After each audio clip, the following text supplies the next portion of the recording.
Jim, we're at the site where Jane Mansfield had her accident. Can you tell me a little bit about this tragedy? Well, this is a pretty isolated stretch of highway in Louisiana, and she was on this road at about 2:30 in the morning in 1967. She was driving back to New Orleans from Biloxi, where she performed 2 shows at Gus Stevens nightclub. She was in the car with 5 people. 3 of them were her kids seated in the back, and then in the front was her boyfriend and a driver.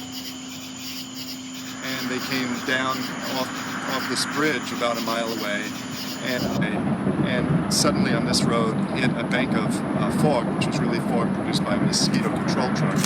And then soon after that, probably not able to see what was ahead of them, they ran into the back of a tractor trailer, and it pretty much just shaved the top of the car off, and that was how they met their death.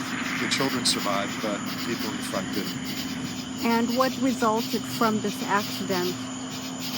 Well, Jane Mansfield was a hugely popular celebrity, even globally, and she was very high in the public consciousness.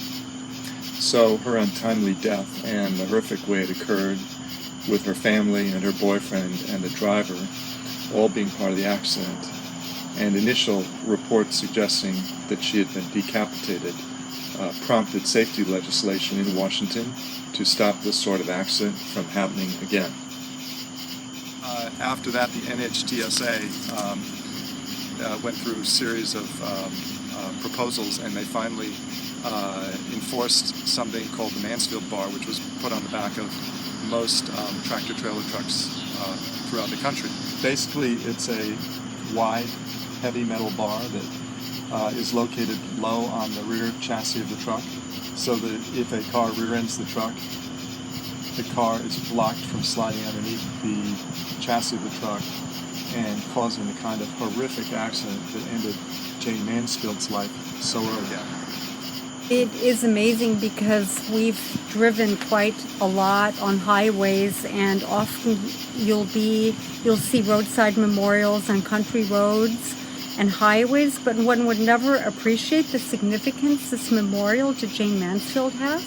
And we would have missed it entirely. Yes, I mean, it's a simple white cross with tributes of dry flowers and Mardi Gras beads, almost tucked away in the bushes. It's easy to miss. Oh yeah, it's almost invisible unless you come right upon it and happen to look that way. And it's hard to appreciate what unfolded after the accident and how it started right at this cross. Yes, I mean, it is the spot where the accident occurred, which brought on the introduction of the Mansfield bar. Yeah, it's pretty amazing.